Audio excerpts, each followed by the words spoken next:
A continuación, Psicolife.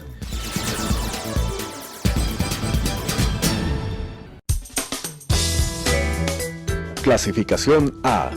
Apto para todo público.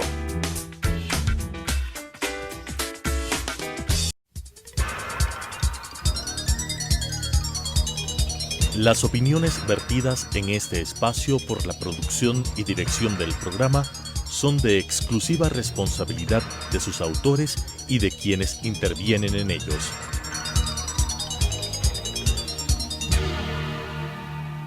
Telesucesos Canal 29 UHF presenta Psicolife, un programa creado para hablar de psicología desde una vertiente científica pero amena con la conducción de la doctora Elizabeth Montenegro. Psicolife.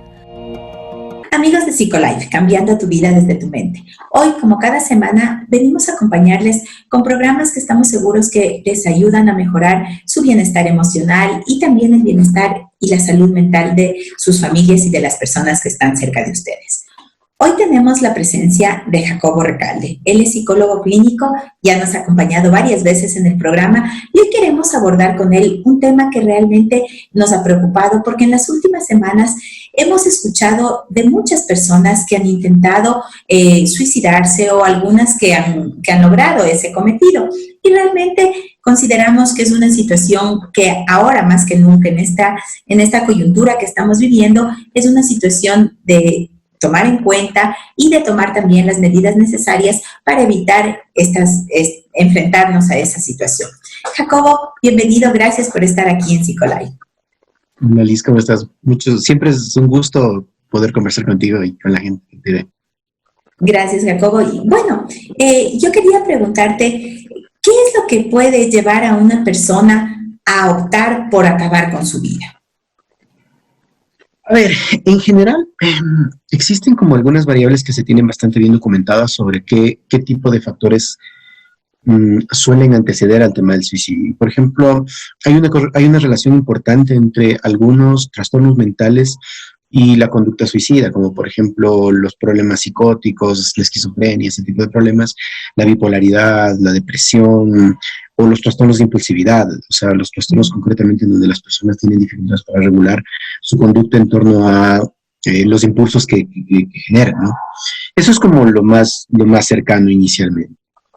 Fuera de esos aspectos, la mayor parte, parece ser que un porcentaje importante de intentos de suicidio de personas que no necesariamente tienen este tipo de trastornos, que son un montón de gente, estamos asociados al tema de las pérdidas de pareja, ¿ya? O sea, y por ejemplo, más concretamente en las personas jóvenes suele estar muy asociado al tema de la pérdida de pareja y la sensación de soledad. Es como esas dos variables son las que casi suelen prefigurar mucho el tema de los intentos de suicidio y las conductas de suicidio como tal, y los pensamientos de suicidio igualmente, ¿no? Porque la sensación esta de querer acabar con la vida de uno es una decisión compleja y en realidad es una decisión que está muy visualizada en términos de casi siempre el tema de esa sensación de la ansiedad por separación, la inestabilidad, la sensación de que el mundo se está acabando para mí, de que después de terminar una relación de pareja siento que no hay nada más. Eso es un poco un panorama muy general, muy por encima de lo que te podría contar en torno a cuáles son algunas de las cosas que anteceden al tema del suicidio. En menor medida, por ejemplo, las crisis familiares en algunos casos, sobre todo en los adolescentes y en los niños, eso está mucho más asociado en ese lugar. Y el tema de las dificultades económicas, eso no tanto, es poco en realidad el porcentaje, pero también se puede asociar por ahí algunas cosas.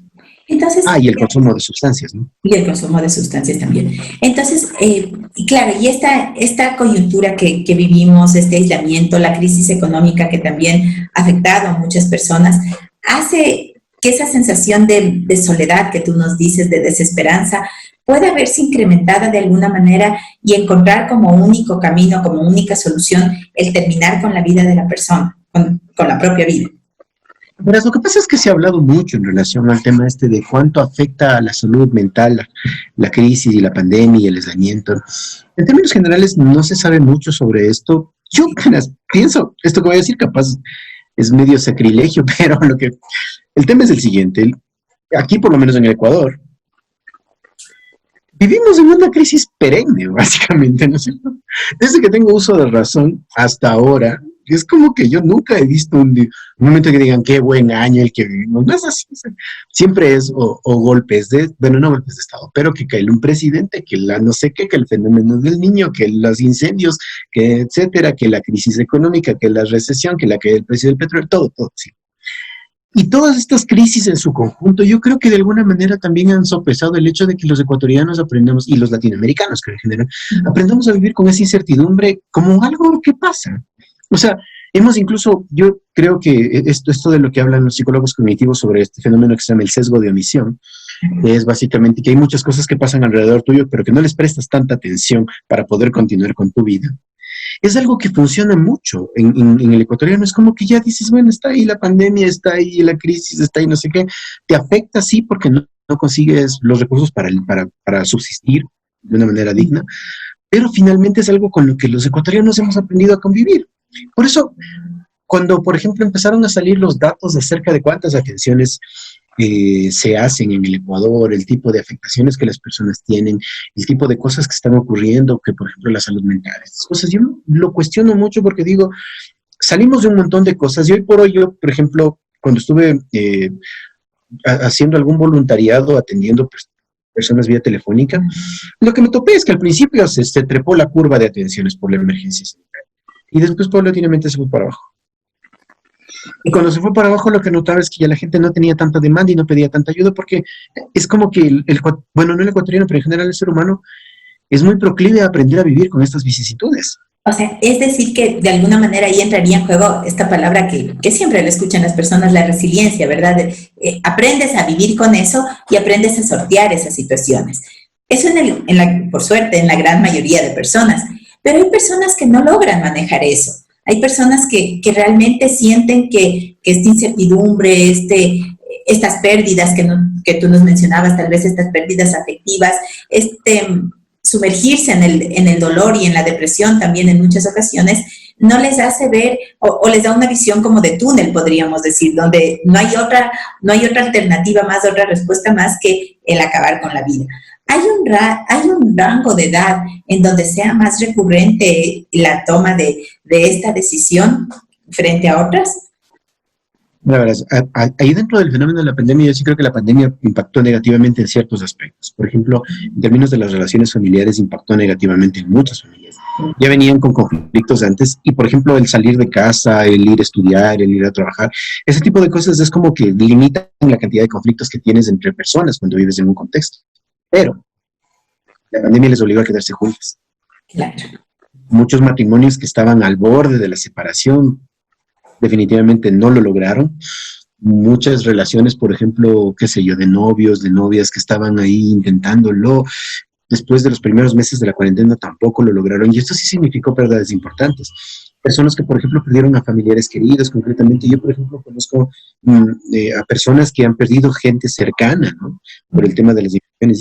Y eso sí, yo creo que se ha convertido en una variable que tenemos que tomar en consideración, porque supongamos que, por ejemplo, pierdes a la única persona con la cual tenías una relación más o menos estable, una relación más o menos íntima, en términos de cercanía emocional. Claro, ahí empieza a aparecer esa sensación de soledad, esa sensación como de que las cosas están yéndose mal. Y claro, ahí sí, eso sí puede anteceder, por ejemplo, la toma de decisiones del estilo, me siento solo, no me veo más allá de esa relación, las cosas que he estado haciendo alrededor de mi vida probablemente no llenan o no alcanzan a ayudarme para sostenerme. Y claro, empiezo a visualizar que probablemente la única alternativa que tengo es esta, ¿no? Porque en el fondo, el suicidio es algo que desde el punto de vista del suicida no se ha estudiado tanto ya. Porque claro, o sea, ya la gente se murió y ya no puedes investigar qué es lo que sucedió. Pero de las personas que lo han intentado y que se tienen reportes, primero se saben algunas cosas. Una de las primeras cosas es que visualizan la muerte o el suicidio, lo visualizan como una especie de solución a lo que les está pasando. Ya es como que ya no quiero, es la forma, es la manera en la que esto se va a terminar por fin. Y entonces, claro, lo que están con aquellas cuestiones con las que están conviviendo, son cuestiones que básicamente están empezando a presionar demasiado para que la capacidad de resolución del propio sistema. ya, o sea, de cada individuo. Eso por un lado. Y segundo, lo que se sabe también es que la gente, una vez que lo intentó y no lo logró, después de un tiempo se arrepiente de haberlo intentado. Eso es algo que se sabe mucho. Esos son como datos bastante relevantes porque también te orientan a pensar un poco en qué es lo que la gente está intentando hacer cuando se intenta suicidar.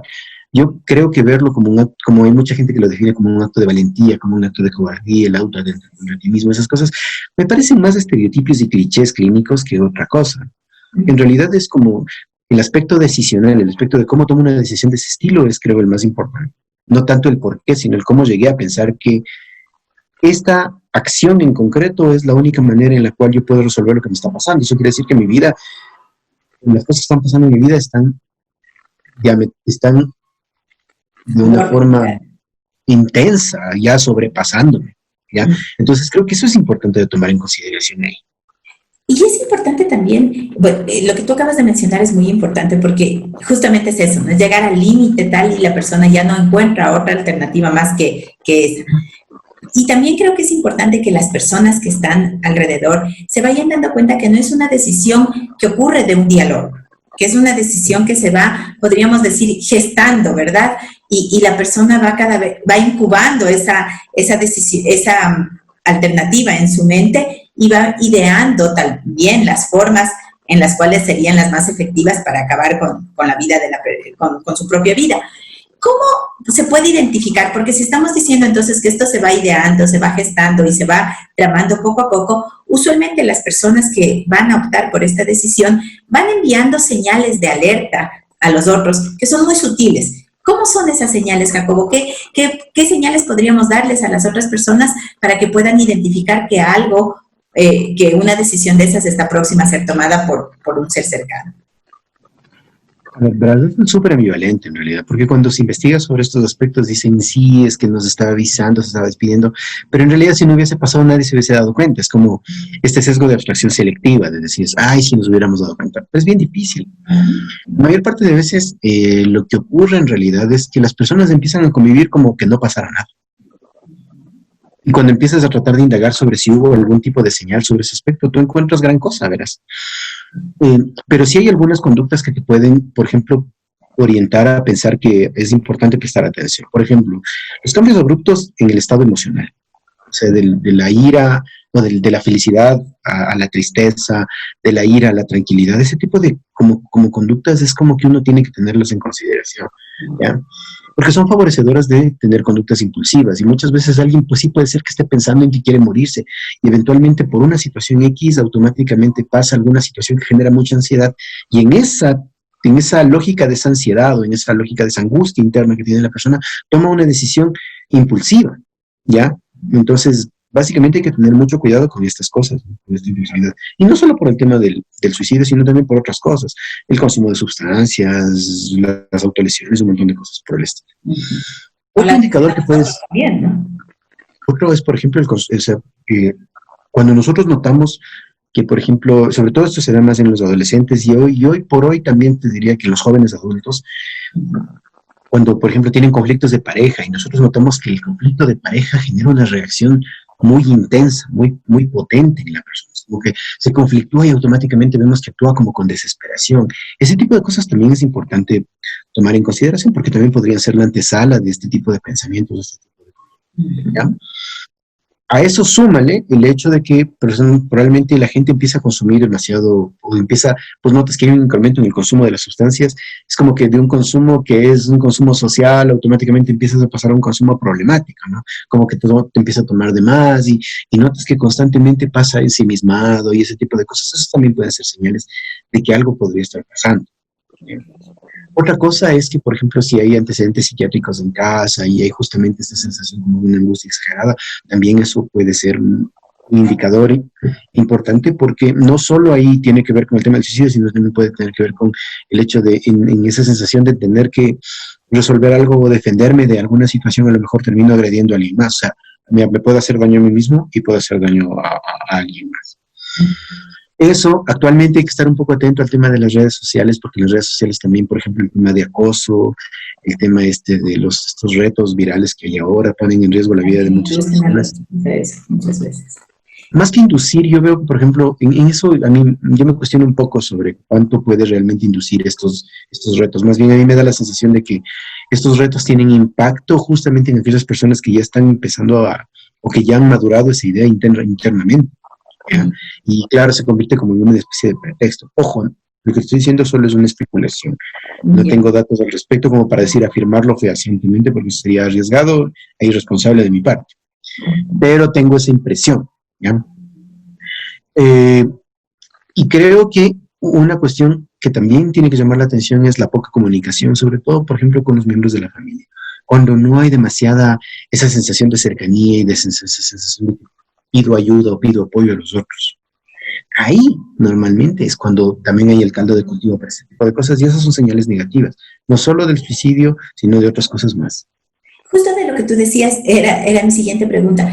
¿Qué es más factible? ¿Que las personas que están pensando en suicidarse pidan ayuda a sus círculos más cercanos o pidan ayuda externa? Porque usualmente vemos, y ahora mucho en las redes sociales, un grupo de profesionales, sobre todo, que les dicen, ¿no? Si tú estás pensando en esto, ven, acude acá, o llámame, yo te ayudo y demás. ¿Qué tan factible es para una persona que se encuentra ya en una situación al límite llamar a alguien totalmente desconocido, o es más fácil acercarse a un familiar cercano y pedir ayuda desde ahí? Yo creo que ambas opciones son válidas, pero yo creo que yo siempre he pensado que más bien el contacto humano con alguien que quieres es mucho más potente. ¿Ya? Ojo, eso también tiene un riesgo, ¿no? Porque, por ejemplo, alguien muy cercano a ti tampoco sabe qué hacer frente a esta idea y probablemente te termina dando un consejo que no te ayuda. Y eso también es una realidad. Creo que hay que aprender a distinguir en este tipo de situaciones. Y, por ejemplo, una de las cosas que prefigura este tipo de problemas tiene que ver mucho con el tema de la sensación de soledad. Y si en mi familia esa sensación de soledad se está promoviendo, entonces obviamente no voy a poder acudir a alguien y es importante pedir ayuda. Claro. Ahora, si acudo a alguien y mi familia no logra contener lo que me está pasando, probablemente necesite que haya alguien con experiencia profesional que me ayude en ese sentido. Pero muchas veces, a pesar de que parezca loco lo que te voy a decir, el hecho de tener manifestaciones afectuosas con la persona con la que le está pasando esto puede aplacar un montón de este tipo de cosas. A veces no le prestamos demasiada atención a esto, pero el poder brindar afecto, el poder brindar cariño, el poder brindar amor a las personas que están pasando por una situación difícil, puede resultar o puede tener un efecto mucho más potente que el que nosotros creemos. A veces subestimamos el efecto de este tipo de cosas en las reacciones de las personas. Entonces yo te diría que va a depender mucho del caso. Siempre es más importante, probablemente es más fácil pedir ayuda a alguien que está cerca, una persona de la familia. Pero creo que en ese sentido también las personas de la familia probablemente no saben mucho qué hacer y lo que pueden hacer es contener esto, y si la situación se pone difícil, bueno, o sea, contener y ayudarle a que la persona pueda pedir ayuda por fuera. Porque muchas veces también se puede accidentalmente empeorar una situación innecesariamente, más empeorar una situación que no era tan grave. Pero el familiar, obviamente, sin mucho conocimiento de este tipo de variables, probablemente no va a saber qué hacer. Así que yo sí les recomiendo, si enfrentan una situación de ese estilo y tienen la opción de buscar a alguien que les pueda orientar sobre qué o cómo interpretar estas situaciones, lo hagan. Pero el contacto, el afecto y ese tipo de cosas, la familia es innegable que va a tener mucho más efecto que cualquier intervención de emergencia en ese momento. Y en el tema, igual, si es que se produce esta ruptura de pareja que tú nos decías que muchas veces desencadenen este tipo de decisiones, los otros miembros de la familia tendrían que ser los que contengan eso, ¿verdad? Porque la pareja ya no está en definitiva, entonces tendría que ser, qué sé yo, padres, amigos, algún tipo de familiar que ayude de alguna manera a contener esa situación y a derivarse, sí, a un profesional que le ayude a optar por una decisión diferente. Uh-huh. O sea, sí, o sea, efectivamente o sea, siempre existe una buena posibilidad sobre eso. Verás, una de las cosas que creo que es importante a veces trabajar, sobre todo, por ejemplo, en las comunidades en donde hay como mucha población, como que están muy concentradas, es mucho más común que este tipo de problemas se presenten. Ya decía, por una relación directa con los. Entonces, por ejemplo, estar pendiente de la gente que vive alrededor tuyo y ese tipo de cosas también tiene como un efecto potente. Y justamente los familiares a veces perdemos de vista ciertas sutilezas que alguien más puede ver por fuera. ¿ya? Entonces yo sí creo que podrían también como vincularse más personas a configurar redes, pero claro, nosotros en un país como el nuestro no es tan fácil hacer redes, ¿ya? Pero sí creo que en ese punto sí sería importante, mientras más pueda fortalecer los lazos de las familias de manera preventiva, es mucho mejor para las personas. O sea, una de las formas más importantes de prevención probablemente es intentar fortalecer los lazos y los vínculos dentro de las familias y dentro de las personas cercanas. Y adicionalmente, este fortalecimiento obviamente va a permitirnos estar mucho más alerta de aquellas personas que siempre dentro de nuestra casa les podemos ver más vulnerables que otras, porque usualmente hay características, ¿no?, de personalidad en los sujetos en donde ves que algunos son como más fuertes, se enfrentan las cosas de una mejor manera y otros que están más vulnerables. Entonces, acompañarles también a ellos y este diálogo que tú nos decías también es fundamental, el poder ir expresando lo que estás sintiendo, los temores que estás teniendo, para ir analizando hasta qué punto eso se está desbordando en la persona y cómo ayudarle a contener. Exacto. Por ejemplo, verás, algo que siempre, y creo que con esto probablemente haya como mucha más claridad sobre esto. A veces desde el contexto de la familia uno tiene la tendencia a juzgar los hechos del otro como si fuesen propios.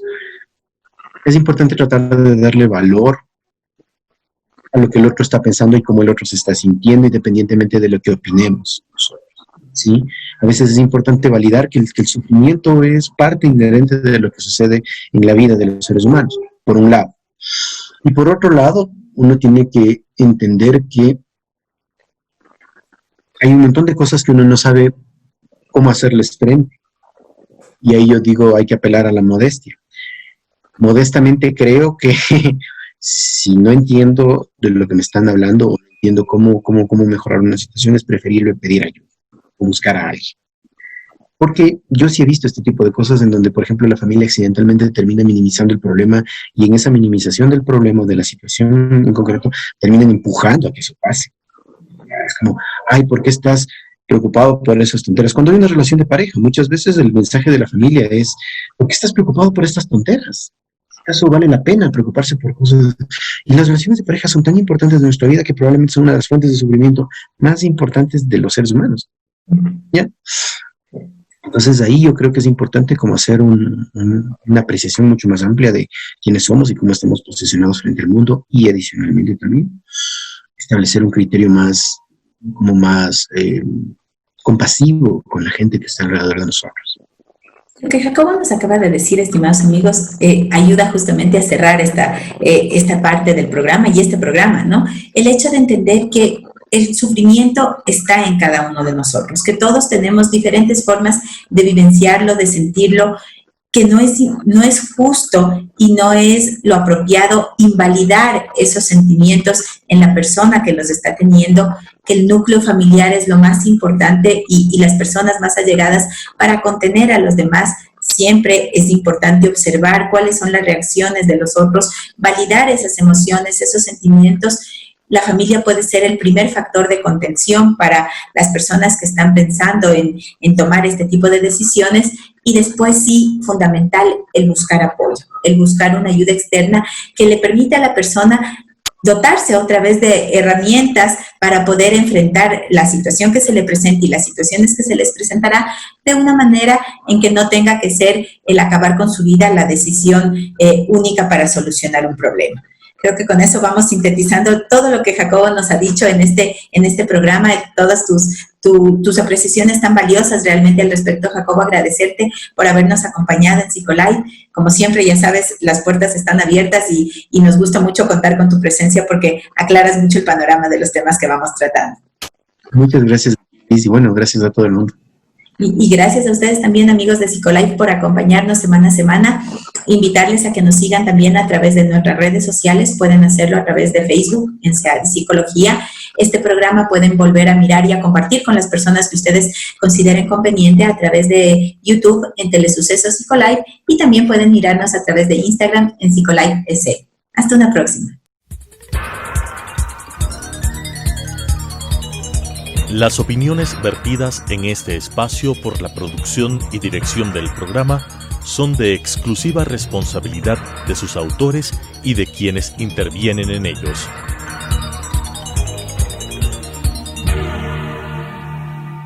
Telesucesos Canal 29 UHF presentó Psicolife, un programa creado para hablar de psicología desde una vertiente científica pero amena con la conducción de la doctora Elizabeth Montenegro.